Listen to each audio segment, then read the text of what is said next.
All right. Hello, everyone. We are going to go ahead and go over the assignment for the changes in the Civil War presentation. All right. Now, this might seem a little complicated to some of you. Some of you, this might be the first time that you're working with the kind of stuff that we're going to be covering. Don't worry. I will help show you what to do. I will answer any questions that you have. Okay. First thing is first, you will have access to the slideshow and you will have access to the rubric for the assignment, okay? So let's go ahead and just go over the rubric for the assignment, okay? So this is going to be due September 28th, okay? So you'll have until the end of the week to do it, all right? I've laid out everything you need to do in steps, and I'm hoping that's gonna help, but let's just go over everything real quick. So step one, you're going to pick a topic from the following list that's from the presentation, okay? These are the things that we covered in the last recording. Racism in the North, California in the war, women soldiers, so on and so forth. This is the slide number where you're going to find those topics, okay?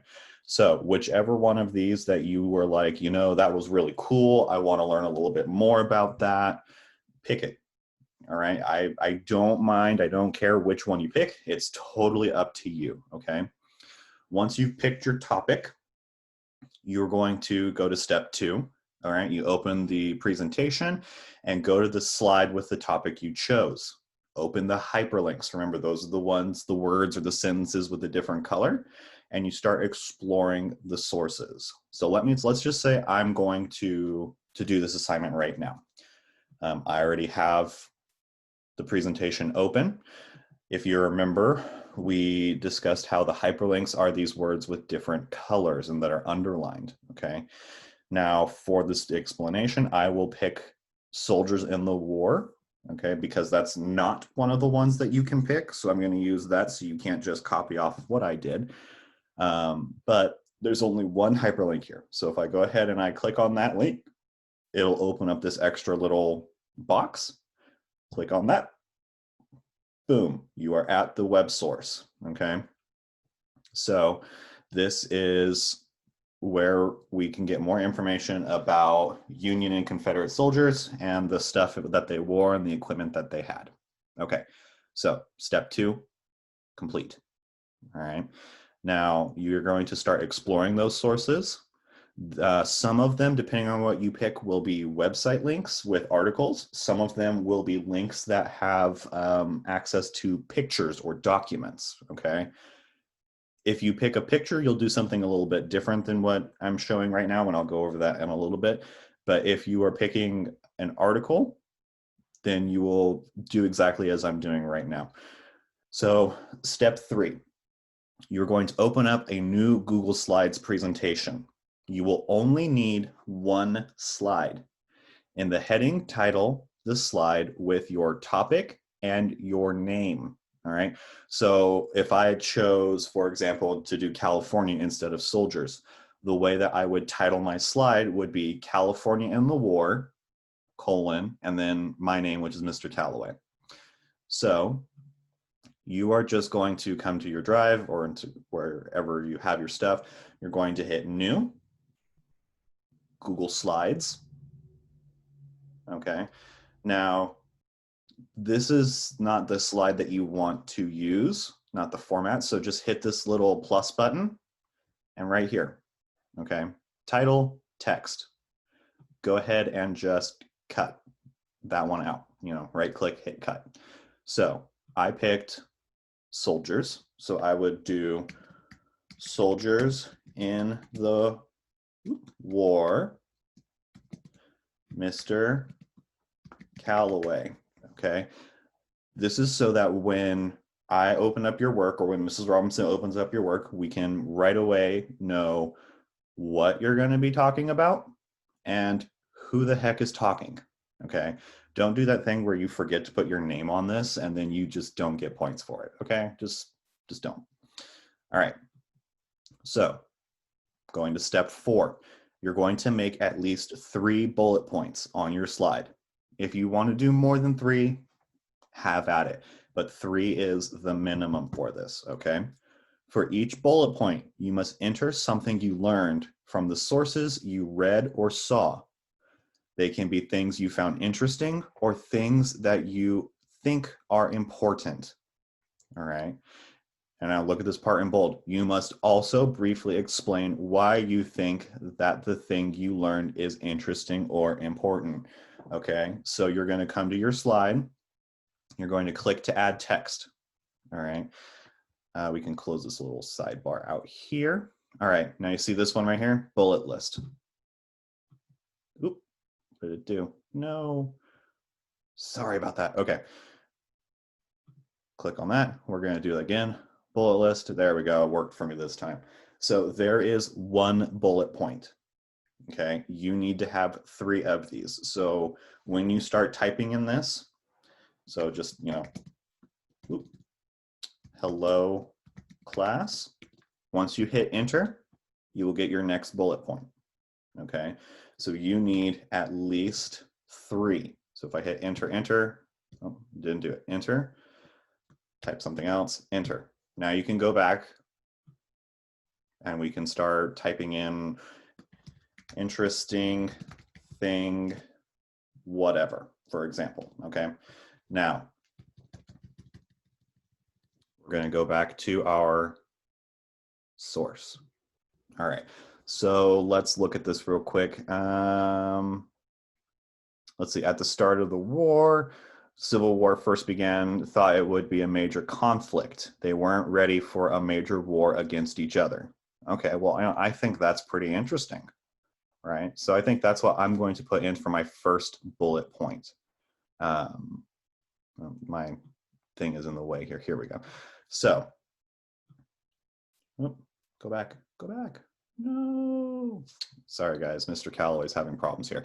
All right. So if I go back to my untitled presentation, I'm going to say my first bullet point, neither side of the war was ready for a big fight. Okay, why do I think that that was interesting, right? That's something that I thought was interesting. Well, I think this is interesting because, and then whatever your because is, let's just say for right now, mine is because why would you start a war if you weren't ready to fight in it? Right? Okay, there we go. There is my first thing. Let me go back to here real quick and open up another. Okay, so I did that part. We got it down. We made our first bullet point. We also explained why it was important or interesting. Okay, I do not care what it is that you put in there. It's whatever you find interesting, whatever you think is important. What I really care about is that you make sure you explain yourself. Okay, you have to show to me that you were thinking about what it was that you were reading or that you were doing. And the way that you do that is you explain yourself. Okay, so step 5. In this assignment, we will be learning how to make citations. You might be familiar with citations from your English class, in MLA style citations. We're not going to be doing MLA style citations. We're going to be learning the basics of Chicago citations. Chicago is the format that people in history, historians use, all right?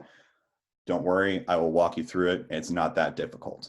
Okay, so for each bullet point, you must cite where you got the information from. Some of your slides will have multiple sources on them, or you might find another source within the source that you clicked. You have to tell us where you got that information from, okay? There's a citation guide below that we'll go over in just a second, but you will be graded on your bullet points and your citations, okay? If you do not cite your bullet point, you will not get points for it, all right? Let's go over here to our citation guide. So in my presentation here, and this is how you're going to do it pretty much for all of it, you're going to put your citation after what it is that you listed as interesting or important, okay? So what's in the citation? All right, a basic citation in Chicago looks just like this. This is how in Chicago you do a basic citation for a website or an electronic article. It has the author's last name, the author's first name, the title of the web page, name of the website, the date, and the URL, okay? That's the actual web address to get to where it is that you got the information from. All right, what's important to know in this is that follow the punctuations as well. So it's last name, first name, period. Title in quotes with a comma, name of the website, period, date, period, URL, period. Okay. I'm not going to be a super big stickler about this for this assignment, for that, but I will for later assignments because we are going to be coming back to this a couple of times, okay? So, an example. If I was citing a web page titled Firebaugh in the Civil War, made by John Smith on his website, Unknown History, and here's the unknownhistory.com URL, that he made on September 28th, my citation would look like this. There we go.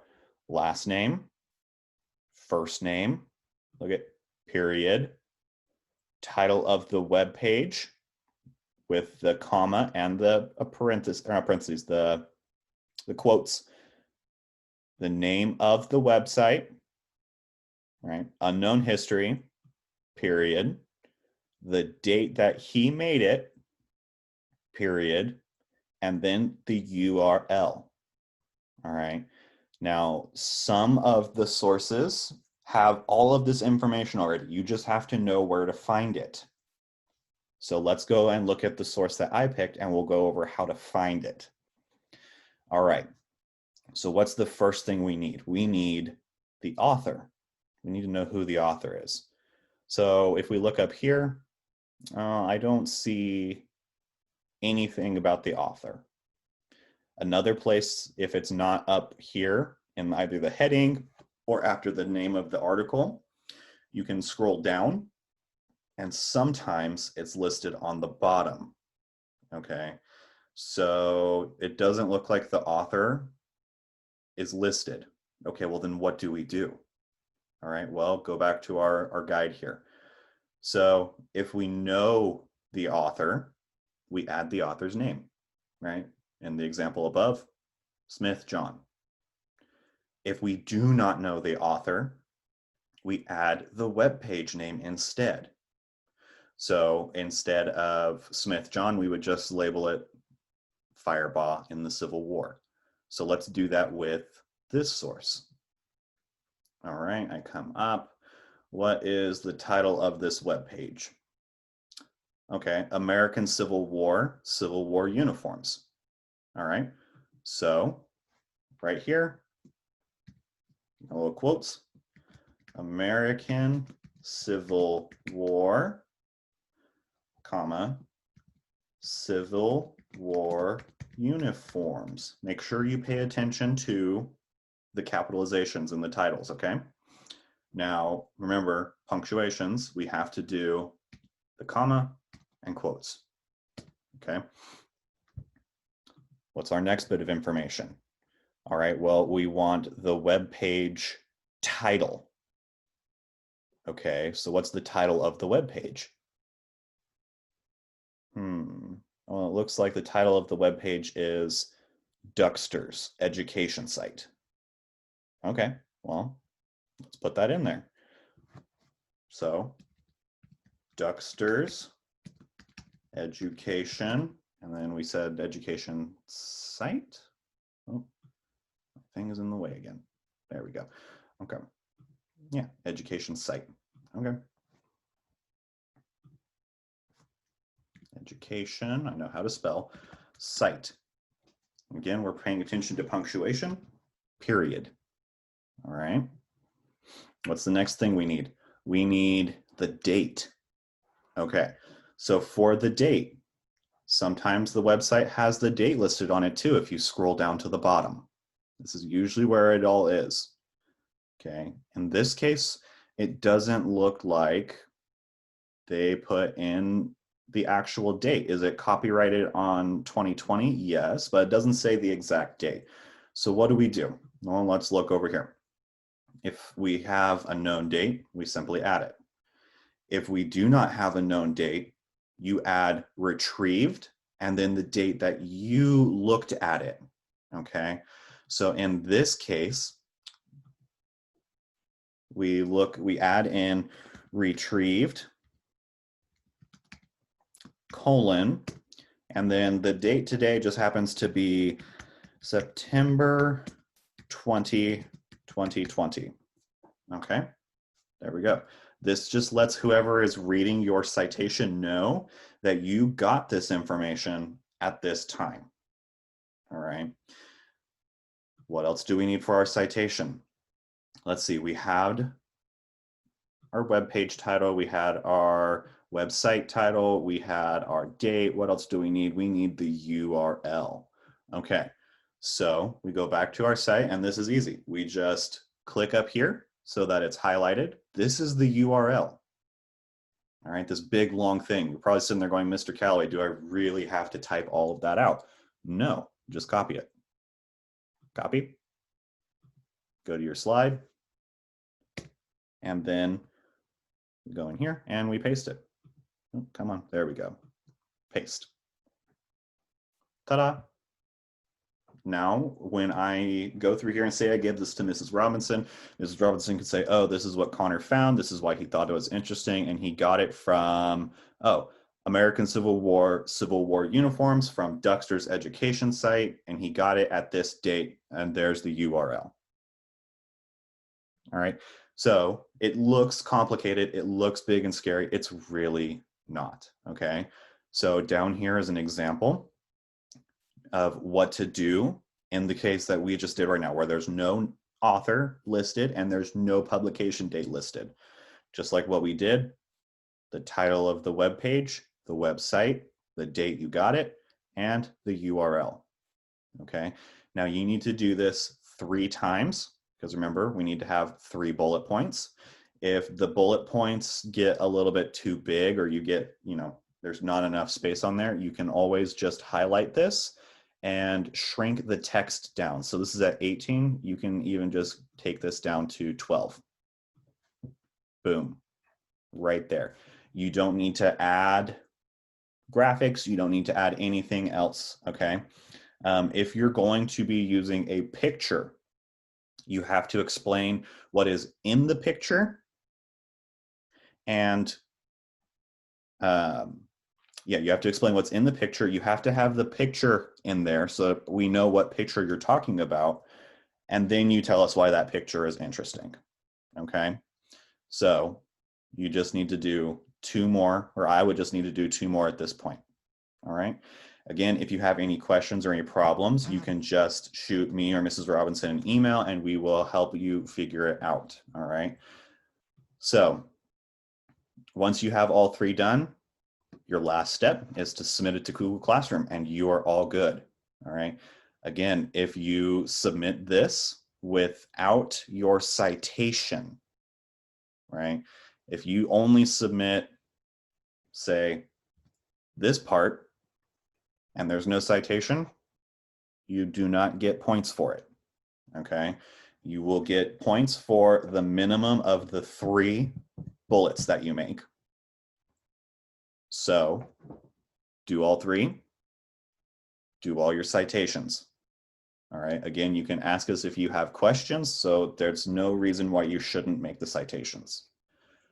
All right, so that is going to be your first assignment from me, and this is going to be the assignment that we use to build off of for all of our future assignments together. All right, again, if you have any questions, go ahead and email me.